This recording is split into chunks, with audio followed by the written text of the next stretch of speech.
Naku po mga kapatid, eto na, eto na. Nagbigay ang Iran ng 3 araw o 3 days na ultimatum sa Amerika. Naalala ninyo mga tol, madalas si Trump ang nagbibigay ng mga ultimatum. 'Di ba? Ngayon Iran na ang nagbigay ng ultimatum sa US. Malakihang opensiba inihahanda. Pag-usapan natin to mga tol, samahan ninyo ako. Audio Jungle.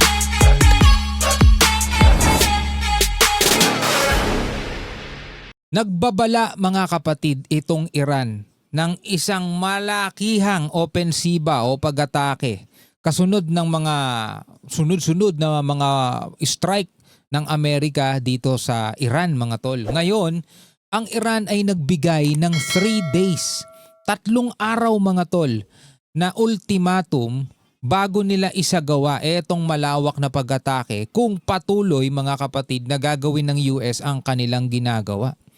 Etong balitang tong panonoorin natin mula to sa UNTV News and Rescue. Pero bago natin to simulan, syempre baka bago ka pa lamang dito, trip mo yung mga ganitong klaseng reaction video and commentary. Huwag mong kalimutan mag-subscribe, click mo na rin ang notification bell para ma-notify ka whenever na may mga bago tayong reaction video tulad nito. Bago natin to simulan, disclaimer lang, wala po tayong pinapanigan, wala po tayong pinoprotektahan o sinusuportahan na bansa dahil wala naman tayong kinalaman sa mga bansang to. Tayo'y nakikibalita lamang at nagbibigay ng reaksyon at komentaryo, opinion sa mga nangyayari dyan. Tulad nga na madalas kong sinasabi, kahit naman sino kampihan mo dyan, di ka naman magkakaroon ng discount pag nagtaas sa presyo ng mga gasolina, di ba? So bakit ka papanig? Anyway, wag na natin patagalin pa, panoorin na natin to.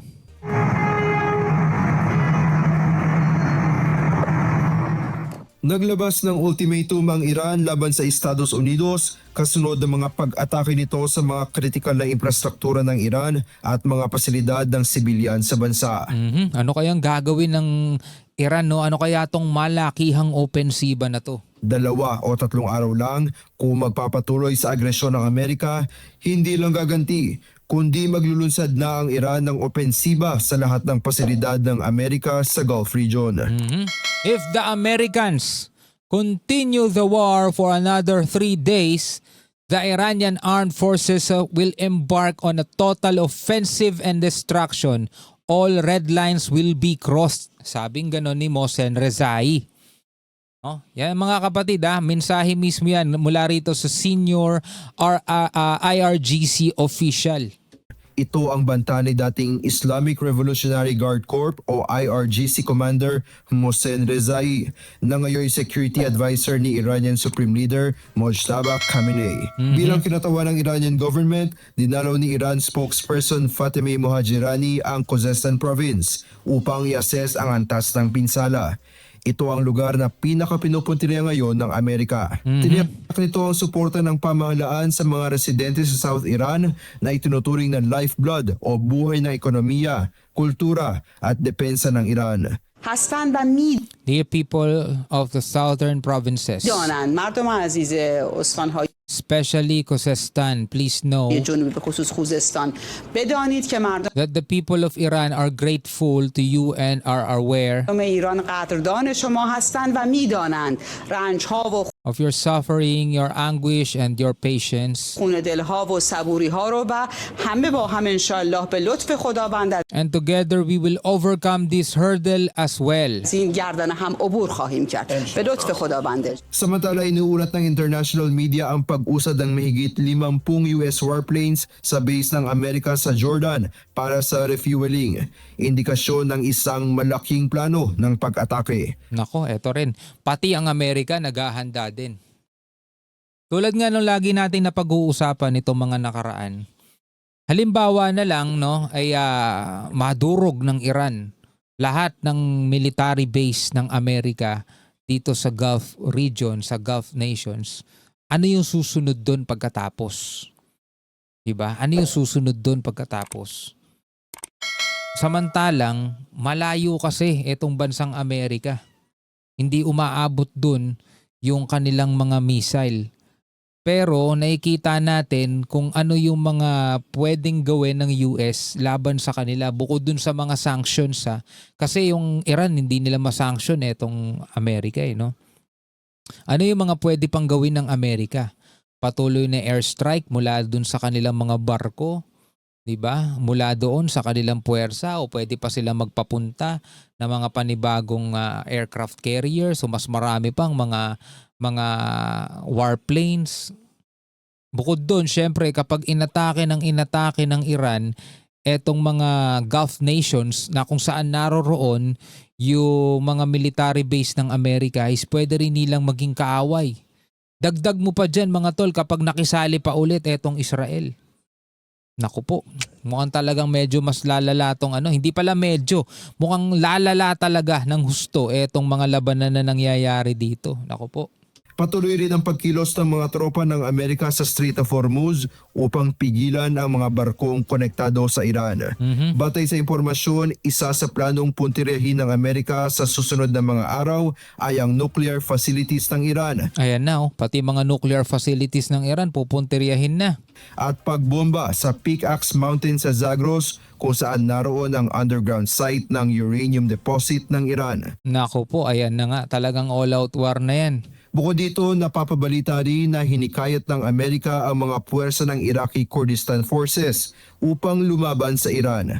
Dahil dito, binomba ng Iran ang isang lugar sa Iraq na nagsisilbing warehouse ng armas ng grupo. Sa kanyang pinakahuling talumpati, nagpaiwatig si Trump na sandaling panahon na lang ang itatagal ng giyera nito sa Iran at makahulugan nitong ipinahayag na makukuha na rin nila ang inaasam nilang resulta. Wag naman sanang gumamit si Trump nung ipinakita nitong nakaraan na parang isinama na nila doon sa kanilang military arsenal yung pinakabago nilang nuclear weapon na 24 times daw na mas malakas kaysa doon sa Hiroshima. No? Kasi pag tulad nga nung sinabi ni Trump, di daw nila gagamitin yun. Diba? Sabi niya yun, di daw nila gagamitin. Pero hindi natin pwedeng pabago-bago isip nitong taong to eh. No? Pag halimbawa, nagbago isip nito at gumamit siya, ano kaya pwedeng mangyari? Naku po, wag naman sana. We are likewise winning big in Iran, and you will see the fruits of that labor very, very shortly. Raven Campo. Nako. So eto mga tol, dagdag report lang no. Mga US bases sa Middle East ay inatake ng Iran. Ayon naman dito sa balita rito sa Mata ng Agila Net 25. Panoorin natin to ng bahagya. Lalo pong tumaas ang tensyon ngayon sa Gulf region, bunsod ng patuloy na palitan ng pag-atake ng Estados Unidos at ng Iran. Nitong Webes, pinasabog ng Armed Forces ng Iran ang mga base militar at facilities ng Estados Unidos sa Kuwait, Bahrain at Jordan. Tatlo yun Bahrain, Kuwait, Jordan. Sa Tehran, ang kanilang missile and drone attacks ay sagot sa pag-atake ng Estados Unidos sa kanilang military sites sa southern Iran. Ang galing no, parang walang kaubusan yung nila no. Napakarami pa rin talaga nilang bala no. Laurel Montais for the news. Magkasamang joint missile at drone attacks ang inilunsad ng Naval and Aerospace Forces ng Islamic Revolution Guard Corps ng Iran laban sa US. Ayon sa IRGC, winasag nito ang isang SIRAM radar system, isang satellite communication center at assembly site sa Ali Al Salem Air Base ng Kuwait. Tinira rin nito ang isang fighter jet ramp at command center sa Al Azraq Base ng Jordan. Inatake rin ng IRGC ang warp sa Shuaiba Port ng Kuwait. Samantala, nag-deploy ang Iranian Army ng homegrown Aras drones para punteryahin ang US radar systems, Patriot Battery and Oil Depot sa Ali Al Salem, pati na ang communications and radar facilities sa Sheikh Isa Air Base ng Bahrain. Pero magkaiba kasi yung naglunsad ng pag-atake sa tinamaan ng targets. Diba? Kasi pag naglunsad ng pag-atake, oo, nangyayari yun eh. Pero ang tanong is tinamaan kaya yung target.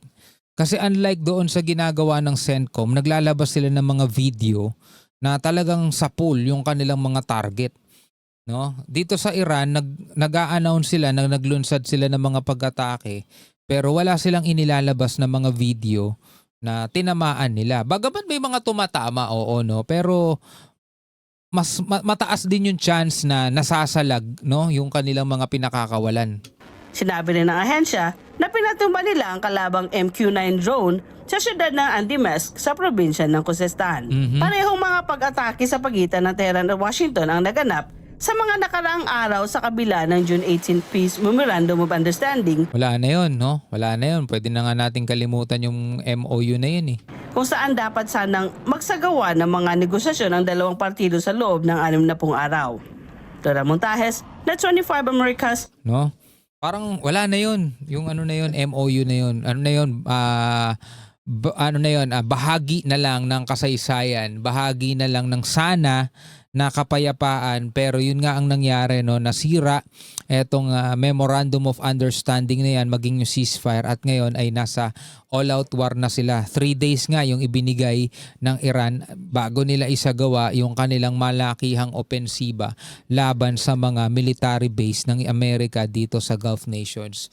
Alright, bilang mga tao at mga Pilipinong nanonood at nakikibalita sa mga kaganapan ngayon dito sa Middle East, ano ang inyong masasabi tungkol dito? Pwede kayong magbigay ng komento at reaksyon. Again mga kapatid, hindi po natin kailangan na kumampi sa kahit na sino man sa kanila. Hindi naman natin kailangan mag-away-away kung ikaw ay pro-US o pro-Iran. Pareho lang naman tayong madadamay o mahihirapan sa resulta o dulot nitong gerang to, di ba? Tulad ng lagi nating sinasabi, hindi yan magiging discount card. Pag pumunta ka sa groceries o pumunta ka sa mga gasoline station, hindi ka nila bibigyan ng discount kung sasabihin mong pro-US ka o kung sasabihin mong pro-Iran ka, hindi ka bibigyan ng discount, no? So bakit tayo kakampi sa kanila? Makibalita na lang tayo para at least alam natin na hindi talaga maganda ang dulot ng mga ganitong klaseng kaganapan sa isang bansa. Kaya sana wala ring mga Pilipino ang humiling na mangyari yan dito naman sa ating rehiyon. No, mabuhay tayo ng payapa mga tol. Hanggang sa muli. Peace out.